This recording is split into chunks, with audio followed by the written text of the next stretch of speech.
വണ്ടിയായിട്ട് വരുന്ന ടൈമില് ഈ വണ്ടി കുട്ടിന്റെ അടുത്തേക്ക് ചെന്ന അപ്പൊ കുട്ടിനോട് ചോദിച്ചു എന്നെ കയറ്റി വീട്ടിലേക്ക് വിട്ടേറ്റെന്ന് അയാള് ഡ്രൈവർ ആ വണ്ടിയിലുള്ള ചങ്ങായി.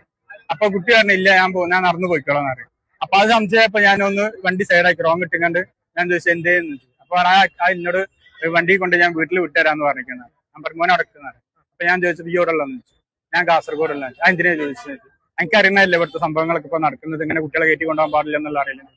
അപ്പൊ ഒന്നും മുണ്ടുന്നില്ല. അപ്പൊ ഞാൻ അടുത്തുള്ള ഇറച്ചിപ്പൂരക്കാരുണ്ടായിരുന്നു. അപ്പൊ മൂപ്പര് ഇവിടുന്ന് വരുന്ന വരുത്താം. അപ്പൊ ഞാൻ പറഞ്ഞു നിങ്ങൾ മൂപ്പരോട് ചോദിക്കുന്നതാണ്. മൂപ്പര് ചോദിച്ചു ഇവിടെ വന്നു. അപ്പൊ ഞാൻ കാസർഗോഡാണ്. അപ്പൊ ഞാൻ എന്താക്കി എനിക്ക് സംശയം മനസ്സിലായി ഇത് എന്തോ പൊട്ടിക്കലാന്ന്. അപ്പൊ ഞാൻ നാട്ടുകാരെ വിളിച്ചെങ്കണ്ട് എല്ലാരും വന്നപ്പോ വർത്താനം പെട്ടു. അവന്റെ ഇതില് മുണ്ടില് സാധനം ഉണ്ട്. ആ സാധനം നോക്കിയപ്പോ നമുക്ക് ആ സ്മെല്ലും കാര്യങ്ങളും സംശയം തോന്നിയപ്പോ ജനങ്ങളൊക്കെ കൂടി.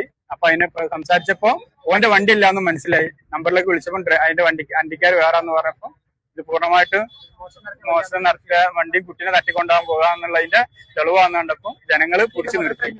കുട്ടി കഴിഞ്ഞു വരാം. മുമ്പാണ് കോഴിക്കോട് പയ്യാനക്കൽ ഈ സംഭവം ഉണ്ടാകുന്നത്.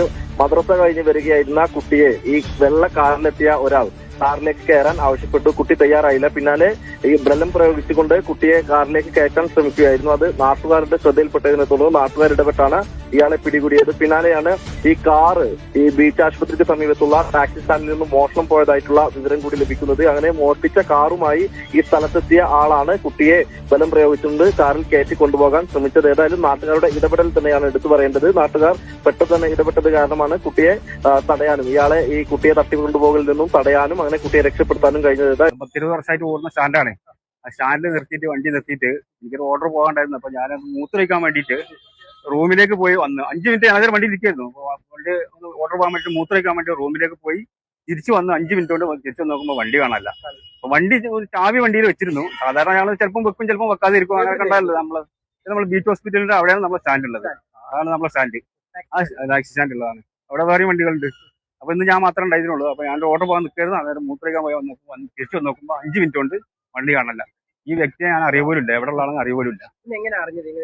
ഇപ്പൊ ഫോൺ വന്നു. നമ്മുടെ വണ്ടിയിൽ നമ്പർ ഉണ്ട്. ആ നമ്പർ വെച്ച് വിളിച്ചു. അപ്പൊ അവിടെ പയ്യാനക്കൽ ഉണ്ടെന്ന് പറഞ്ഞു.